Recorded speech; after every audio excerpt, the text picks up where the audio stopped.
Hello दोस्तों, आज के हमारे जो है टॉपिक है वो नंबर सिस्टम। उस नंबर सिस्टम में हमारे पास 4 टॉपिक हैं: गुणात्मक प्रतिलोम, योगात्मक तत्समक और गुणात्मक तत्समक। इन 4 पॉइंट्स के बारे में हम आगे डिटेल में डिस्कस करेंगे। सबसे पहले शुरू करते हैं। सबसे पहला पॉइंट हमारा है गुणात्मक प्रतिलोम। यहाँ पे लिखने में थोड़ा सा गलती हुई है, इसको सुधार लेंगे।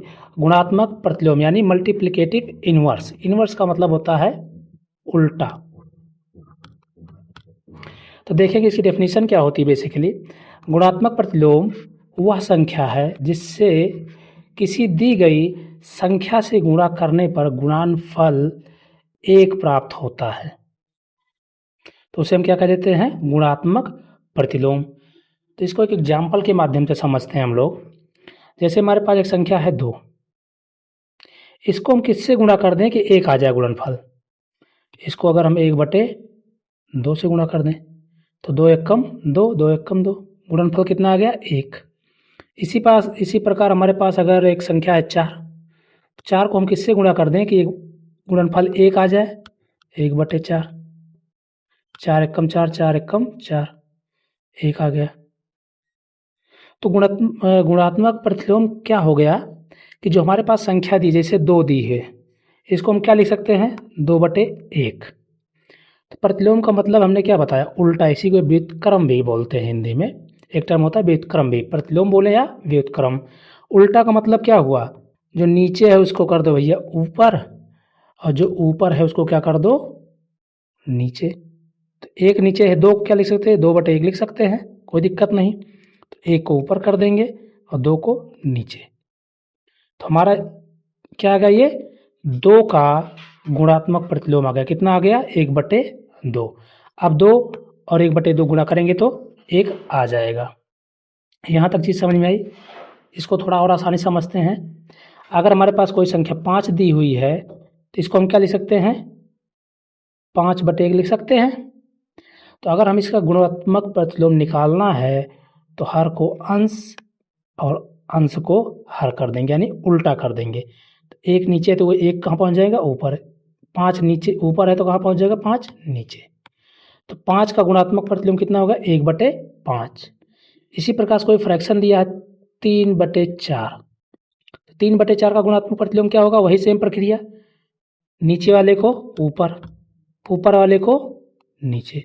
3/4 का गुणात्मक प्रतिलोम क्या हो गया? 4/3। तो आई होप सब समझ गए होंगे कि गुणात्मक प्रतिलोम कैसे निकाला जाता है। कोई भी संख्या दी हुई है तो उसके हर को अंश में, अंश को हर में कर देंगे। एक विशेष पॉइंट ध्यान रखना है कि 0/0, जीरो क्या लिख सकते हैं हम? 0/1 लिख सकते हैं। इसका प्रतिलोम निकालेंगे, गुणात्मक क्या हो जाएगा? 1 ऊपर चला जाएगा, 0 नीचे आएगा। लेकिन क्या है ये अनडिफाइन है, अनडिफाइन है। तो इसलिए 0 का कोई गुणात्मक प्रतिलोम नहीं होता। ये बहुत ही इंपॉर्टेंट चीज़ है, ध्यान देने वाली चीज़ है। इसके अलावा सब चीज़ें नॉर्मल हैं। यहाँ तक चीज़ समझ में आ गई। अब अगला पॉइंट हम डिस्कस करते हैं। अगला पॉइंट हमारा क्या है? योगात्मक प्रतिलोम। योगात्मक प्रतिलोम, एडिटिव इनवर्स। इनवर्स का मतलब उल्टा। योज्य, इसी को योज्य प्रतिलोम बोलते हैं। योगात्मक को हम लोग क्या बोलते हैं? योज्य भी बोलते हैं। प्रतिलोम को भी क्या बोलते हैं? व्युत्क्रम भी बोलते हैं। तो अगर इस तरह की लैंग्वेज यूज है तो इससे हमें कोई दिक्कत नहीं होगी। वह संख्या जिसे किसी दी गई संख्या में जोड़ने पर योगफल 0 हो जाए। गुणात्मक प्रतिलोम में क्या था? किसी संख्या से गुणा कर दें कि गुणनफल 1 आ जाए। योगात्मक प्रतिलोम में क्या है बेटा? कि जो संख्या दी है उसमें ऐसा क्या जोड़ दें कि योगफल क्या हो जाए? 0 हो जाए। तो देखते भैया एग्जाम्पल से। एग्जाम्पल हमारे पास है 3। इसमें हम भैया क्या जोड़ दें कि इसका योगफल 0 हो जाए। तो 3 में क्या जोड़ दें? हमने मान लिया +x जोड़ दें कि इसका योगफल 0 के बराबर हो जाए। तो यहाँ से निकालेंगे इसको तो क्या आ जाएगा? इधर प्लस में इधर जाए क्या आ जाएगा? माइनस। तो x का मान कितना आया? -3। मतलब 3 में अगर हम -3 जोड़ दें तो योगफल क्या आ जाएगा? 0। तो 3 का योगात्मक प्रतिलोम क्या हो गया? -3।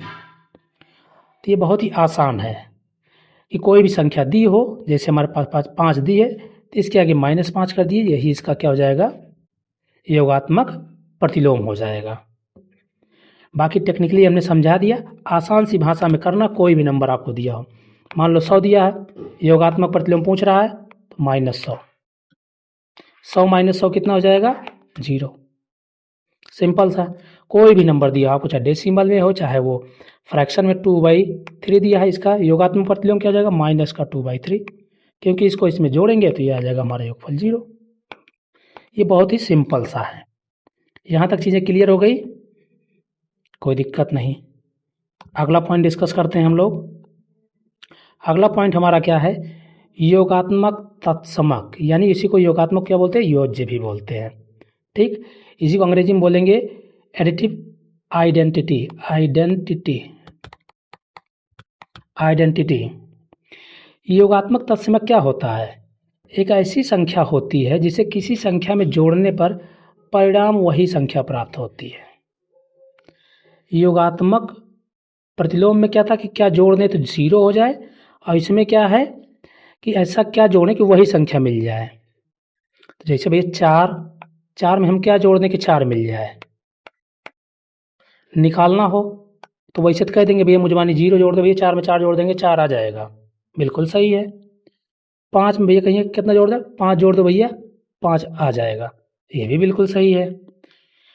तो हमारा क्या हो गया, योगात्मक तत्समक क्या हो गया हमारा, 0 हो गया। किसी भी संख्या के लिए योगात्मक तत्समक क्या हो गया, 0 हो गया। जो योगात्मक तत्समक है वो सभी संख्याओं के लिए सेम रहता है, जबकि योगात्मक प्रतिलोम जो है वो संख्या के ऊपर निर्भर करता रहता है। ये दोनों में भी डिफरेंस है, ये भी बहुत इंपॉर्टेंट चीज़ है। ठीक, कि जो हमारा योगात्मक तत्समक होता है वो सभी के लिए सेम होता है, यानी क्या होता है, 0।